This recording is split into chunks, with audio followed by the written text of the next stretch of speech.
Hello students, आज आपण या प्रॅक्टिकलमध्ये बघणार आहोत practical number 7 program to implement array of object. Okay, so previous प्रॅक्टिकल्समध्ये आपण ॲरे म्हणजे काय ते बघितलं आहे अँड ऑब्जेक्ट म्हणजे काय ते बघितलं आहे. Okay, array is nothing but collection of similar kind of data elements that are stored in a sequential manner and objects are nothing but the instance of the particular class. Okay, so here the concept of array is mixed with object that forms array of object. That means जर आपल्याला एकापेक्षा जास्त objects एकाच टाईपचे जास्तीत जास्त object हवे असतील तर आपण काय यूज करतो, ॲरे ऑफ ऑब्जेक्ट यूज करतो.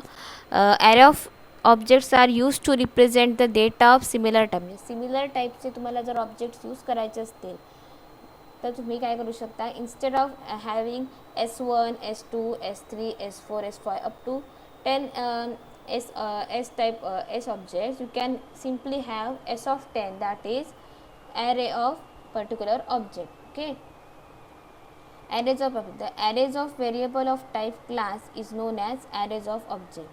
तर डिक्लेअर कसं करायचं बघा, क्लास नेम द्यायचं, त्याच्यानंतर जो ऑब्जेक्ट ॲरेज तुमच्या ज्या ऑब्जेक्ट ॲरेजचं जे काही नाव असेल ते द्यायचं आणि साईज द्यायचं. फॉर एक्झाम्पल इथे बघा, स्टुडंट हा इथे काय आहे, क्लास आहे. STD काय आहे, त्या ॲरेचे नाव आहे आणि 5 ही काय त्याची साईज झाली. ओके, ह्या एक्सपेरिमेंटमध्ये आपण बघणार आहोत, आपण एक्झरसाइज सॉल्व करतोय. सो एक्झरसाइजमध्ये त्यांनी क्वेश्चन 1 और 2 इम्प्लिमेंट करायला सांगितलं आहे. सो आपण बघणार आहोत हा पहिला जो प्रोग्राम आहे, write a C++ program to define a class employee having data members employee ID, employee name, employee salary, accept and display data for employees having salary greater than 25,000. Okay, हे जे काय आहे आपलं काय झालं, प्रॉब्लेम स्टेटमेंट झालं आहे. So आपण हे प्रॉब्लेम स्टेटमेंट आता इम्प्लिमेंट करून बघूया. सो इम्प्लिमेंट करण्यासाठी आपण टर्बो सीमध्ये जातो आहे. ओके, प्रिवियसली मी टर्बो सीमध्ये एक प्रोग्राम सेव्ह करून ठेवला आहे ऑलरेडीच, एक्सपेरिमेंट 7. एक्झरसाइज आपण सॉल्व करणार, त्याचं एम आहे ते मी कमेंट देऊन काय केलं आहे, लिहिलेलं आहे. ओके, जसं आपल्याला माहिती आहे की आपण आता प्रोग्राम एक्झिक्यूट करणार आहोत. सो प्रोग्राम एक्झिक्यूट करण्यासाठी फर्स्ट थिंग आपल्याला लागतात त्या म्हणजे 2 हेडर फाईल्स. सो तर मी दोन्ही हेडर फाईल्स इन्क्लूड करून घेते. आता तुमच्या आतापर्यंत जे प्रोग्राम झाले त्याच्यावरून लक्षात आलं असेल की आपल्याला कुठचे हेडर फाईल लागते, तर iostream.h and second header file लागते ती म्हणजे #include conio.h.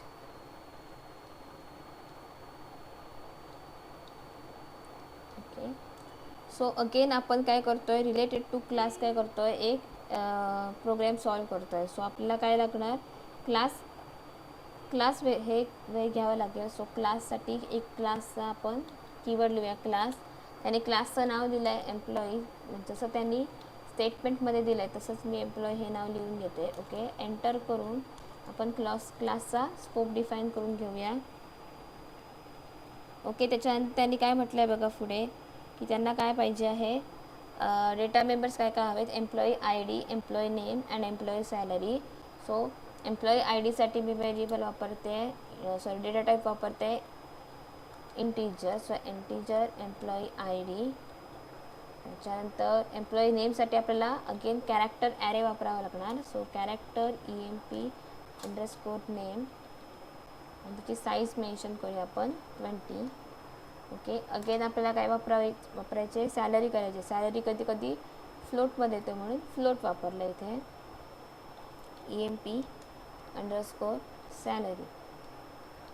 ओके, आता आपले सगळे व्हेरिएबल काय झाले, डिक्लेअर करून झालेले आहेत. ओके, सो आता आपण काय करणार आहोत, युजरकडून काय करून घेणार आहोत, डेटा एंटर करून घेणार आहोत.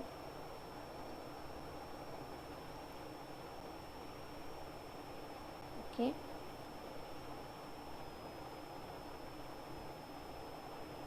सो युजरकडून डेटा एंटर करून घेण्यासाठी आपण एक फंक्शन देऊया. इथे आता क्लासमध्ये आपल्याला ॲक्सेस स्पेसिफायर द्यावा लागतो. पहिला जे काय आहे ते मला प्रायव्हेट ठेवायचं आहे, म्हणून नेक्स्ट जो काही डेटा आहे त्याला मी पब्लिक देते. ओके, इथे मॅन्डेटरी नाही आहे की तुम्ही इथे प्रायव्हेटच लिहायला पाहिजे. जर तुम्हाला डेटा प्रायव्हेट ठेवायचा असेल तर तुम्ही इथे काहीही नाही लिहिलं तरी चालतं. सपोज तुम्हाला हा डेटा पब्लिक किंवा प्रोटेक्टेड ठेवायचा असेल ते तुम्हाला तिकडे काय करावं लागेल, मेन्शन करावं लागेल इथे की whether that data is private or protected or public. So I want to keep this data as my private data. So मी काय केलं, त्याला कुठचाही ॲक्सेस स्पेसिफायर दिला नाही. इन ओ पी जर आपण एखादा ॲक्सेस स्पेसिफायर मेन्शन केला नाही तर बाय डिफॉल्ट त्याला ॲज अ प्रायव्हेट म्हणून कन्सिडर केलं जातं. सो ते पब्लिक सेक्शनमध्ये मी अजून एक व्हेरिएबल घेते, void gate data. Okay, void gate data function घेतलं. तुम्ही इथे डायरेक्टली सेमिकोलन देऊन त्याचा ते एक फंक्शन बाहेर पण काय करू शकता, डिफाईन करू शकता. अदरवाईज जर तुम्हाला इथेच डिफाईन करायचं असेल तर त्याचा फक्त स्कोप तुम्हाला द्यावा लागेल. ओके, हे जे आहे ते क्लासचं आहे त्याच्यामुळे मी इथे त्याला सेमिकोलन देते. ओके, सो आपण एक function inside the class definition काय करूया, डिफाईन करूया. अँड एक जे काही फंक्शन असणार ते outside the class definition define करूया. सो गेट डेटामध्ये आपल्याला काय काय लागणार, EMP ID लागणार, EMP नेम लागणार अँड EMP सॅलरी लागणार. आपल्याला इथे काही कॅल्क्युलेट करायचं नाही आहे. आता आपल्याला इथे फक्त काय करायचं, युजरकडून आणि त्याची सगळी माहिती घ्यायची आहे. त्याच्यामुळे मी इथे एकच स्टेटमेंट देते, सी आउट डबल कोट्समध्ये enter employee name comma employee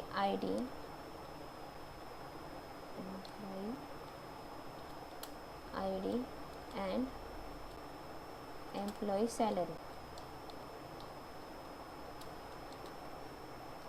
okay, एकच स्टेटमेंट दिलं.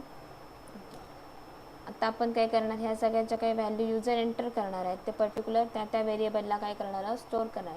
सो फर्स्ट थिंग काय, युजर काय एंटर करणार आहे, एम्प्लॉई नेम. सो इथे येणार EMP_नेम.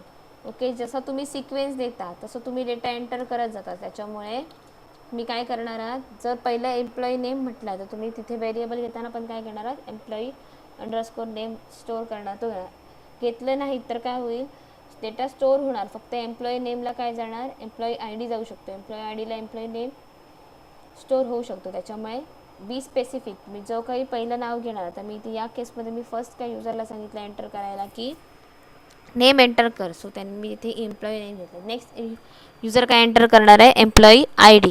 सो एम्प्लॉई IDसाठी आपण काय व्हेरिएबल घेतला आहे, EMP ID. ओके, फक्त तो डिफरेन्शिएट करायचा with the help of insertion operator.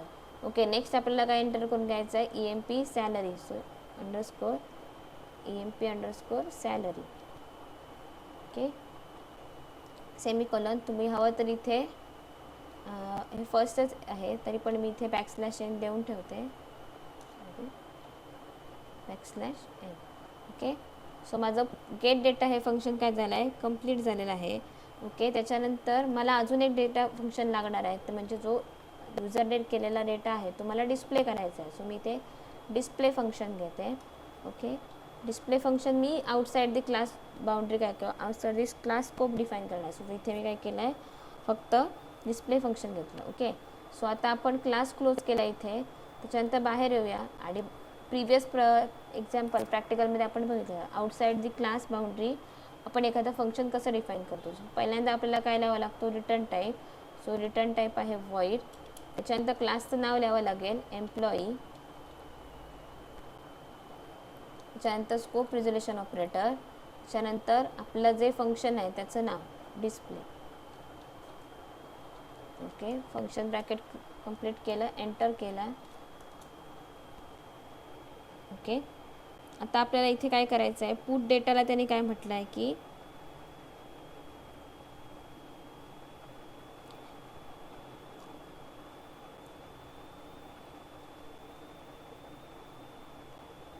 Put डेटाला त्यांनी काय केलं, आपण हे सगळं आता जे काही युजर एंटर करणार आहेत ते काय करूया, डिस्प्ले करून घेऊया. ओके, डिस्प्ले करून घेण्यासाठी परत सी आउट लिहूया. सी आउटमध्ये आपण लिहूया एम्प्लॉई नेम. एम्प्लॉई नेम कशामध्ये स्टोअर आहे तर EMP ID मध्ये. EMP_ID. तर cout employee ID. Again तो स्टोअर कशाला आहे तर आपल्या एम्प्लॉई ID हा व्हेरिएबलला तो इथे कॉल केला. ओके, त्याच्यानंतर employee salary.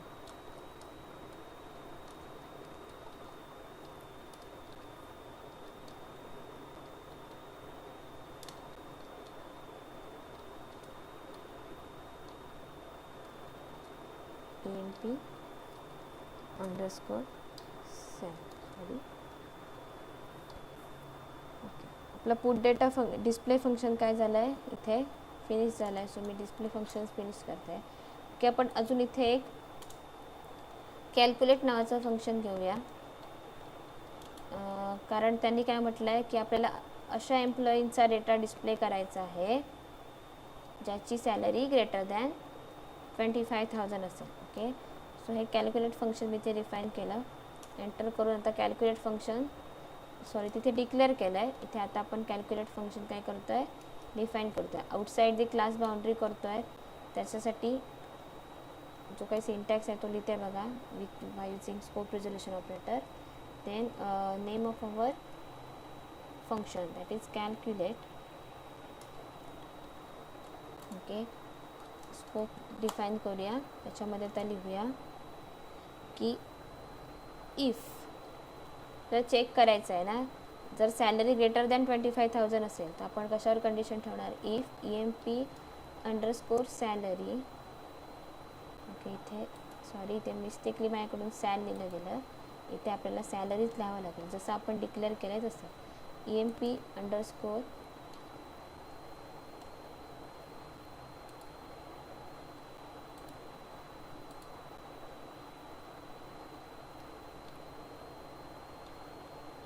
if EMP underscore salary is greater than 25,000. Okay, आपण कंडिशन ठेवली 25,000 असेल तर आपण काय करणार आहोत. इफचा एक स्कोप डिफाईन केला सी आउट EMP अंडरस्कोर. आधी मी टाईप करून घेते मग तुम्हाला सांगते.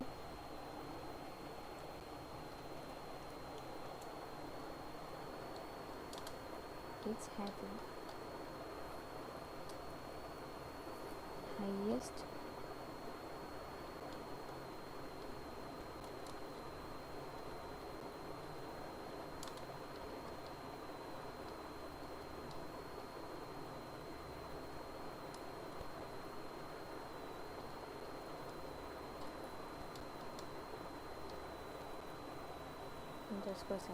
ओके, आता इथे मी काय दिलं बघा. इथे आपण काय करतो आहे सॅलरी आपण काय ज्याची इथे एक कंडिशन ठेवली. जर सॅलरी 25,000पेक्षा ग्रेटर असेल कॅल्क्युलेट तर आपण काय करणार आहोत. सी आउट एम्प्लॉई नेम म्हणजे ज्याची सॅलरी स्टोर आहे म्हणजे 25,000पेक्षा ग्रेटर आहे त्याचं तिथे डायरेक्टली कंपायलर काय करेल EMP नेममध्ये स्टोअर असलेला नेम तिथे काय करणार तो इथे या EMP नेममध्ये स्टोअर असलेला नेम स्क्रीनवर दिसेल. त्याच्यानंतर इथे मी बघा परत एक एक्स्ट्रॅक्शन ऑपरेटर दिला. याच्या पुढे एक स्टेटमेंट प्रिंट केलं is having highest salary of आणि किती सॅलरी आहे ती पुढे प्रिंट करण्यासाठी इथे काय केलं EMP सॅलरी हे व्हेरिएबल कॉल केलं.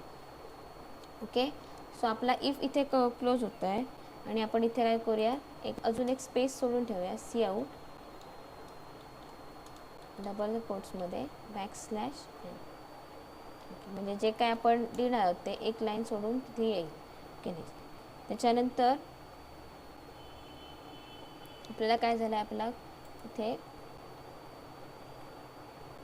इथे आपलं इफ फंक्शन क्लोज होईल. इथे आपलं वॉइड फंक्शन क्लोज होईल. आता आपल्याला जायचं आहे मेन फंक्शनकडे.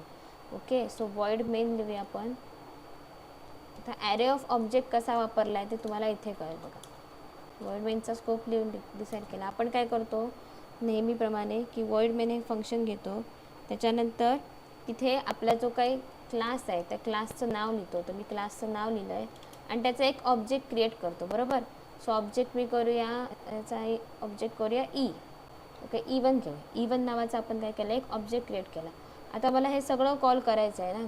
एकच मला फक्त ही व्हॅल्यू नको आहे. जेवढे 25,000पेक्षा जास्त आहे त्या सगळ्यांची मला काय करायची आहे सॅलरी काउंट करायची आहे.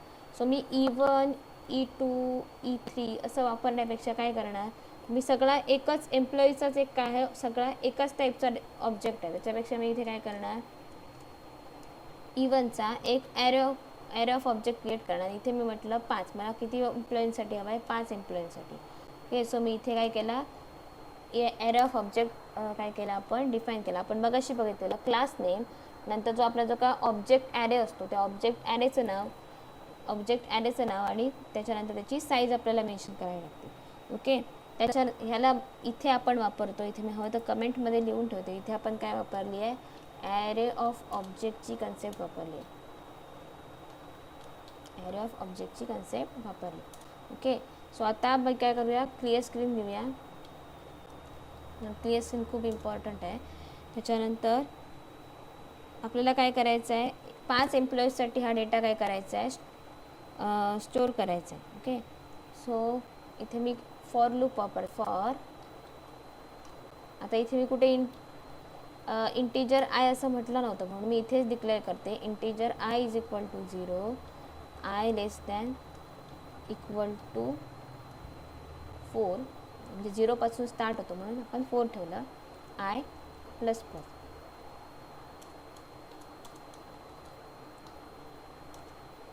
इथे आपण लिहिणार आहोत E1 of I dot gate data.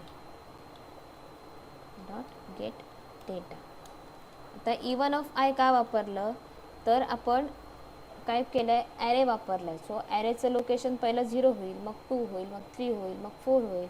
म्हणजे आपल्याला 5 वेळा काय करायचं आहे, गेट डेटा म्हणजे 5 वेळा आपल्याला काय करायचे, व्हॅल्यू इन्सर्ट करायचे. ओके, त्याच्यानंतर आपण काय केलं, सेम लूप कॉपी करून घेऊया. आपण कॉपी करण्यासाठी सिलेक्ट करायचा आपला डेटा. ओके, सिलेक्ट केल्यानंतर तुम्ही कीबोर्डवरून कंट्रोल इन्सर्ट प्रेस करू शकता आणि जिथे तुम्हाला तो डेटा पेस्ट करायचा आहे तिथे कर्सर घेऊन शिफ्ट अँड इन्सर्ट की प्रेस करायची. ओके, मी का कॉल केला, तर आपण जर गेट डेटा फंक्शन कॉल केलं आहे तर आपल्याला काय करावं लागणार, डिस्प्ले फंक्शन पण काय करावं लागेल, कॉल करावं लागेल. सो डिस्प्ले फंक्शन कॉल केलं इथे सेम तसंच राहणार, कारण की आपला ॲरे किती आहे, 5चा ॲरे आहे. सो फॉर लूपची कंडिशन तशीच राहणार. सो मी डिस्प्ले फंक्शन कॉल केलं. सेम मला अजून एक फंक्शन कॉल करावं लागणार, ते म्हणजे आहे कॅल्क्युलेट. सो कॅल्क्युलेटसाठी इथे काय करू, आपण कॅल्क्युलेट लिहूया.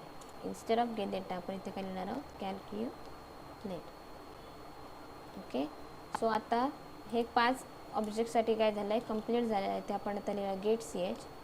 आपला प्रोग्राम कंप्लीट झाला आहे. आपल्या प्रोग्रामची एंडिंग आपण काय करतो, गेट CH नाही करतो. त्यानंतर कीबोर्डवरून F2 प्रेस करा, येस करा अँड Alt F9ने बघून करू. इथे आता एरर्स काय आहेत बघूया. Okay, multiple declaration of I. So इथे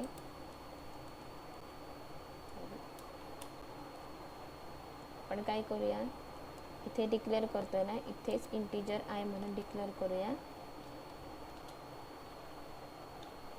त्याच्यानंतर इकडचा जो int I is equal to 0 आहे तो काढून टाकूया. Okay, F2.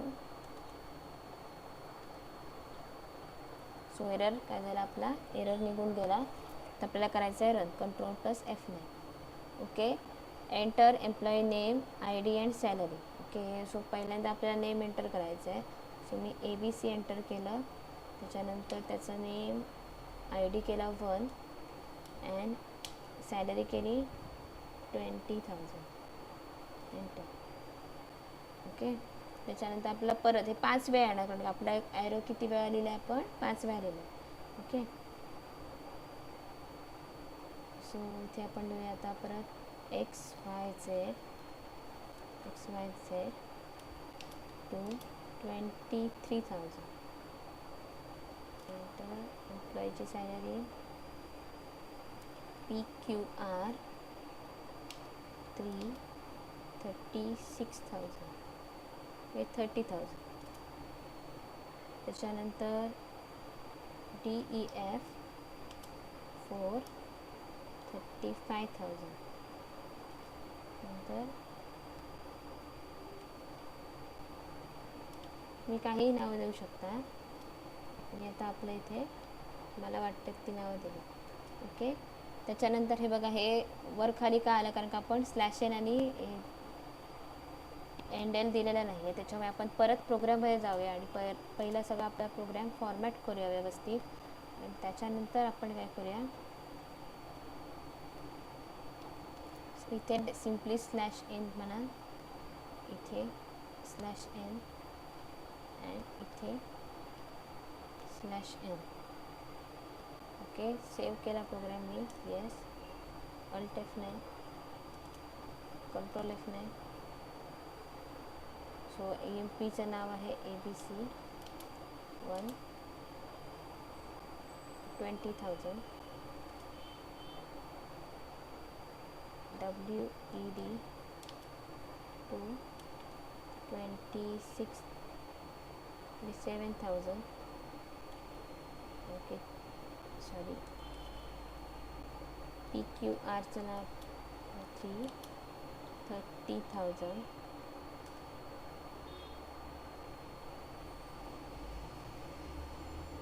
त्याच्यानंतर HRY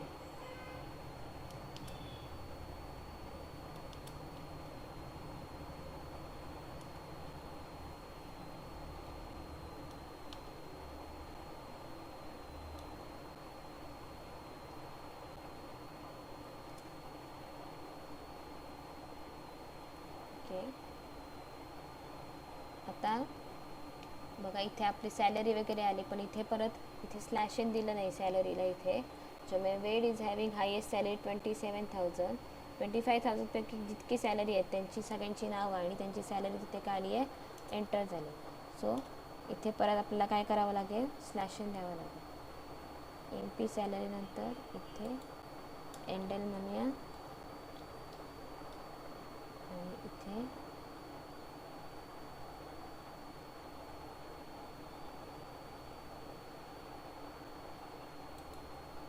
परत आपण डबल कोट्समध्ये स्लॅश एन म्हणूया.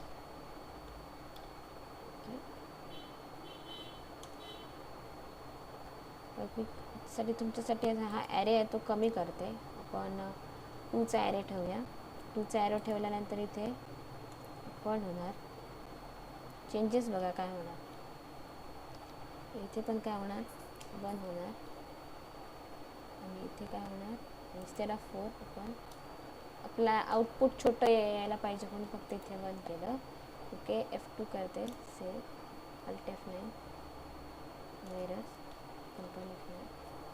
ओके, सो एम्प्लॉई ID पहिल्यांदा द्याव्या ABC 1 29,000. 2 XYZ 20,000. बघा,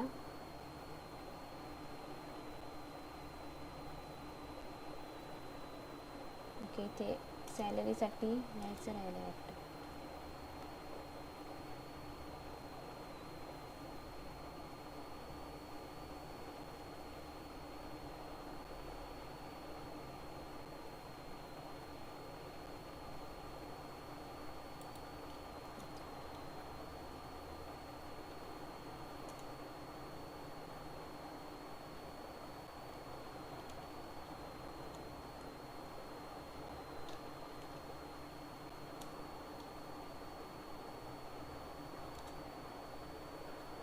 Definitely.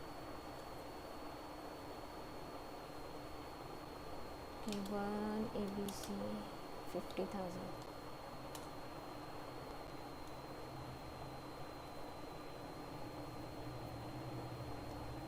काहीतरी एरर येतोय, बघूया आपण.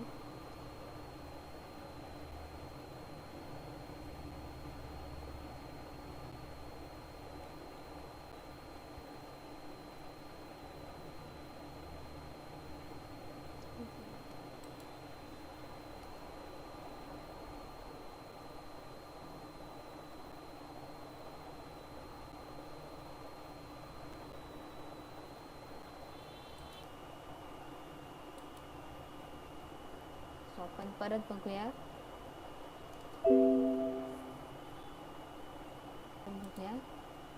मगाशी मी काय केलेलं, की चुकून नेमच्या जागी आय डी टाकलं, त्याच्यामुळे ते गार्बेज व्हॅल्यूज येत होत्या.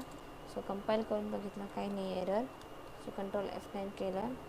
ओके, मगाशी एम्प्लॉई नेम होतं पण तिथून चुकून माझ्याकडून आय डी एंटर झाला असल्यामुळे त्याच्यामुळे काल तिथे गार्बेज व्हॅल्यू झालेल्या होत्या. सो आता एम्प्लॉईची सॅलरी देऊया 30,000. त्याच्यानंतर ओके, त्याच्यानंतर XYZ I D second 23,000. DEF 33,000. Okay, बघा आता employee name, I D, salary सगळं काय आलं तिथे डिस्प्ले झालं आहे. त्याच्यानंतर ABCला काय आहे, हायेस्ट सॅलरी आहे 30,000ची आणि DFची पण सॅलरी काय आहे 33,000ची. ओके, सो ही जी कन्सेप्ट आहे आपण जे वापरतो, म्हणजे एकाच प्रोग्राममध्ये तुम्ही एकापेक्षा जास्त वेळा तेच व्हॅल्यू एंटर करून घेता, हे सगळं आपल्याला ॲरे ऑफ ऑब्जेक्टमुळे काय होतं पॉसिबल होतं. सो